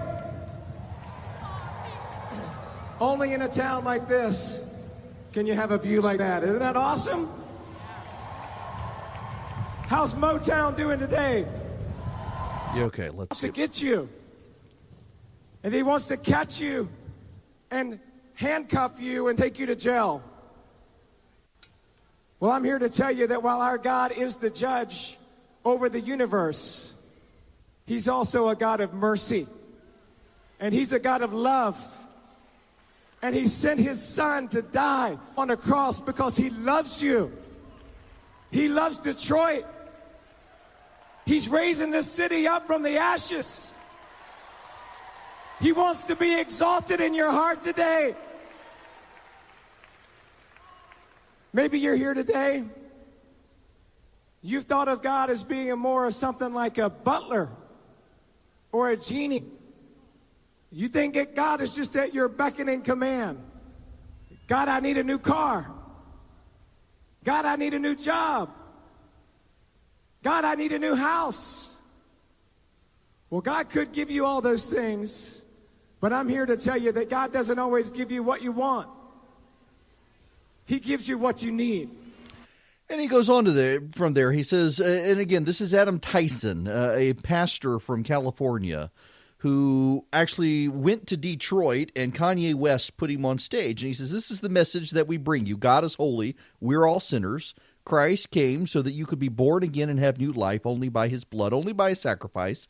And through His resurrection, you can say today, here I am, Lord, send me. That was his message on stage, a gospel message. Well, it turns out that Kanye West showed up at this guy's church, said he was under the weight. He says, Kanye West said, I was under the weight of my sin. I was being convicted. I was running from God, and I knew I needed to make things right. So I came to Christ. I came out of darkness into light. He started attending a Bible class with this pastor, Adam Tyson. And this is kind of, the media is not giving major attention, but a lot of people in hip hop and rap are paying attention to what Kanye West is doing. And some people are highly skeptical. Now, I got to tell you, I am always very skeptical when high-profile celebrities come out and say that they love them some Jesus.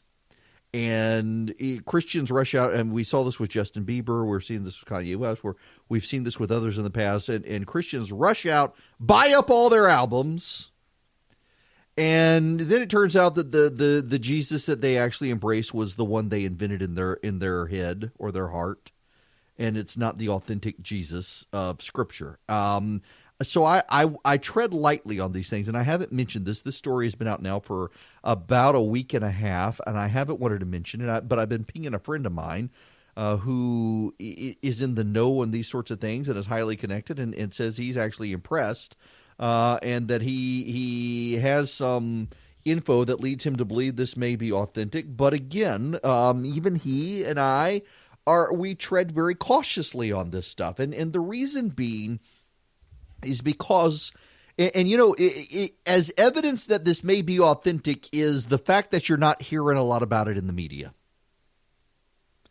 Now, what do I mean by that? Well, the things of the world, Christ says, hate the things of God. If you like the world, then you may not really, or if the world likes you, it's not you liking the world. We all like the world. We all like where we live. We may wish it rained a little more around here or there, but if the world likes you, then you probably aren't right with God. As a friend of mine in seminary once said, when his professor said, if you've never been persecuted, you may not be a Christian. Christianity is a religion of persecution. And famous people who become Christians encounter that scorn and derision, as Kanye West is now doing from certain quarters. And in so doing, they realize that it's really not for them, and they walk away from it. Or they decide that, well, I'm going to still say I'm a Christian, but I'm going to start peddling a Jesus that I've created. It's not the real thing.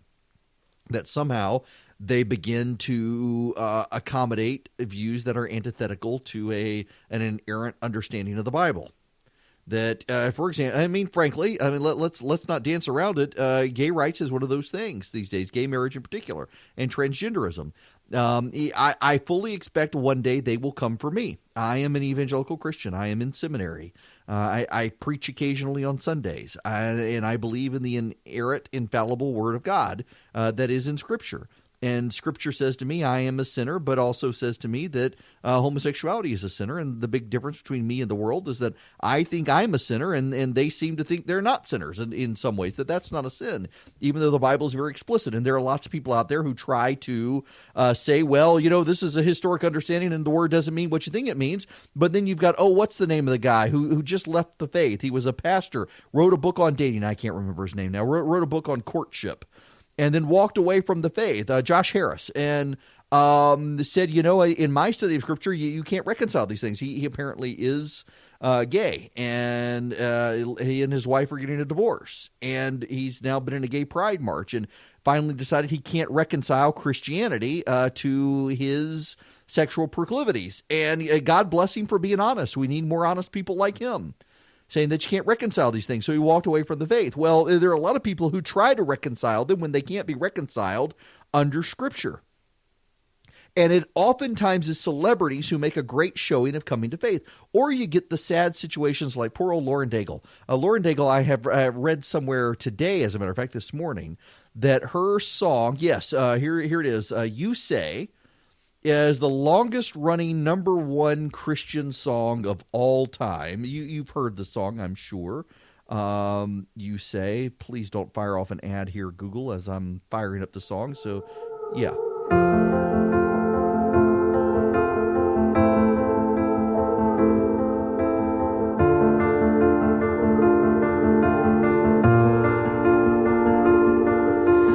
I keep fighting voices in my mind that say I'm not enough.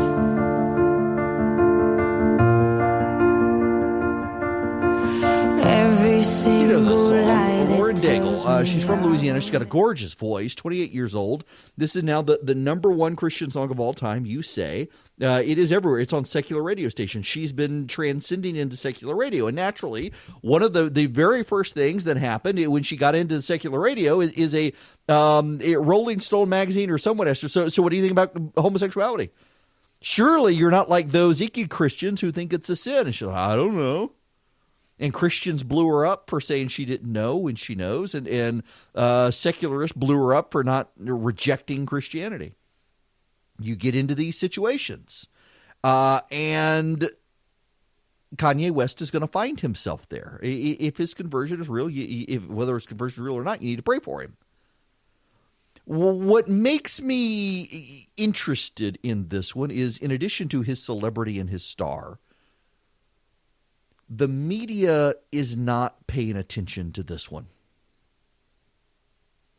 And that, in my mind, tends to be a flag on these stories.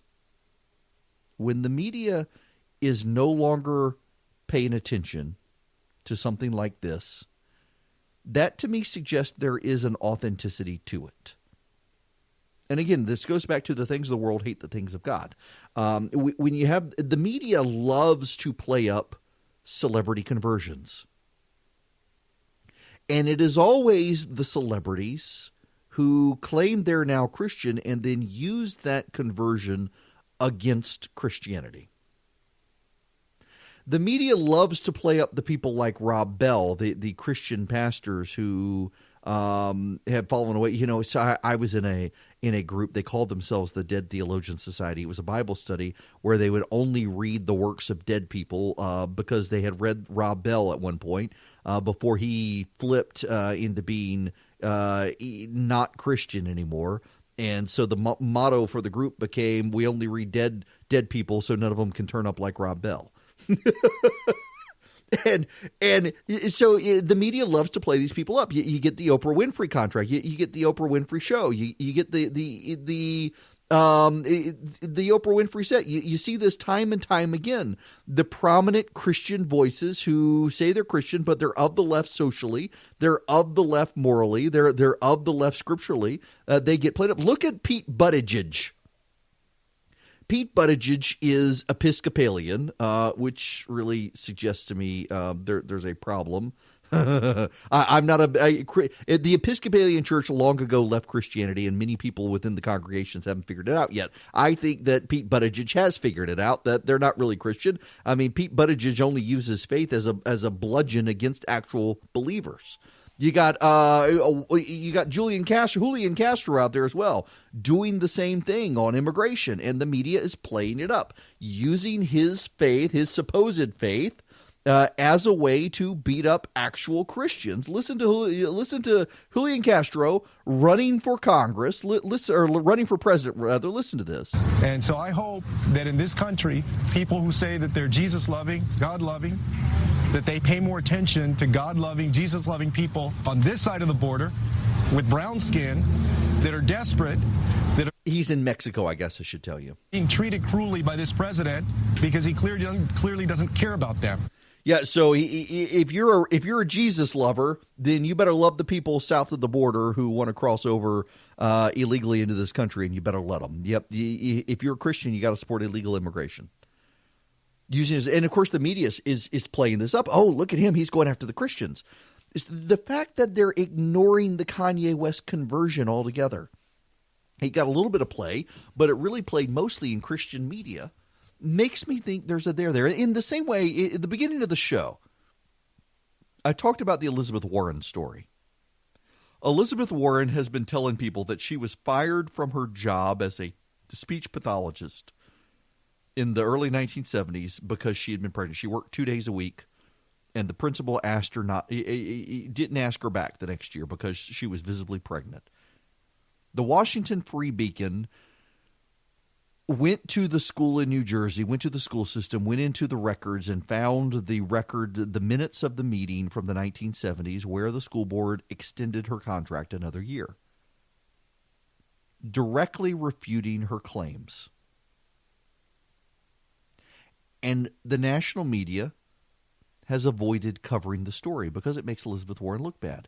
In the same way, if you will recall, the day Elizabeth Warren came out with her DNA test to show she had Native American blood, it's like 1,024th. The media ran this story. It was a celebratory way that it was covered on CNN, MSNBC, ABC, CBS, NBC, the New York Times, the Washington Post, the LA Times. When it first came out, it was celebrated. Look at this. She's proven the president a liar yet again. Brave Elizabeth Warren has shown she really is Native American. The president's going to have to pay up now. He's going to have to pay all this money. The president pledged $1 million if she could do it. And the president came out and said, well, I'm not paying anything.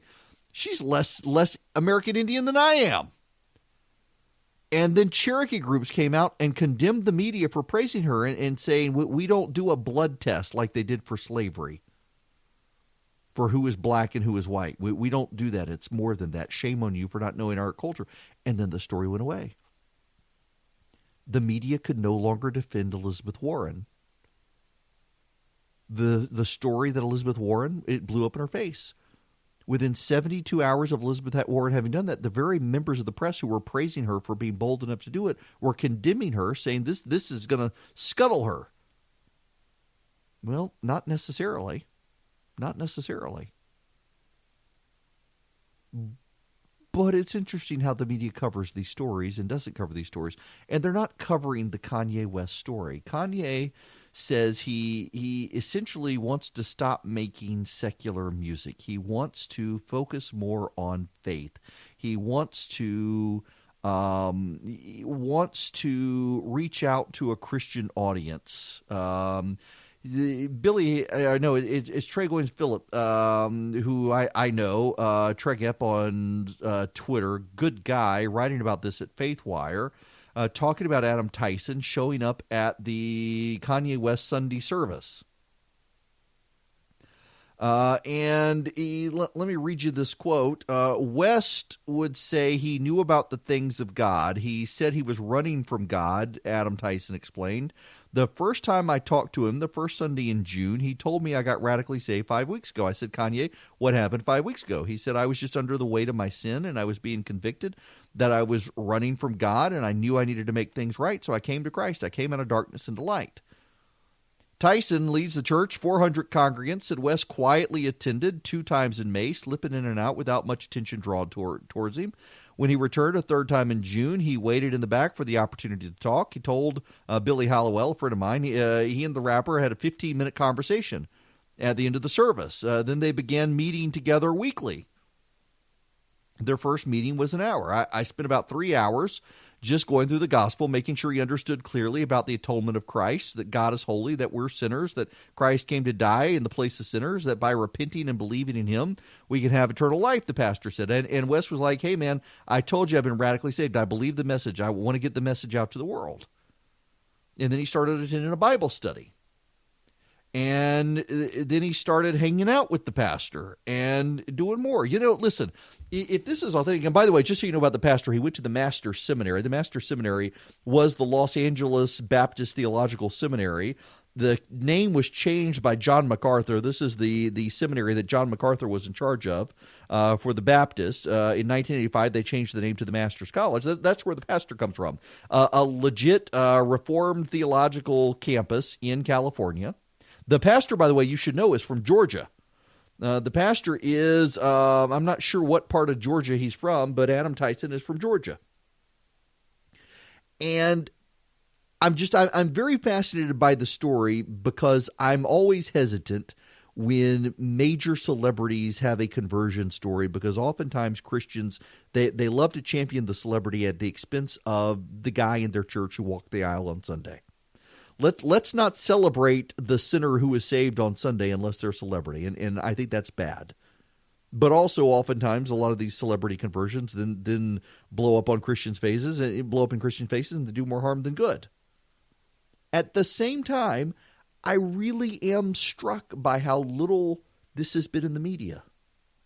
And typically, when stories like this are not in the media, they tend to have some legitimacy to them.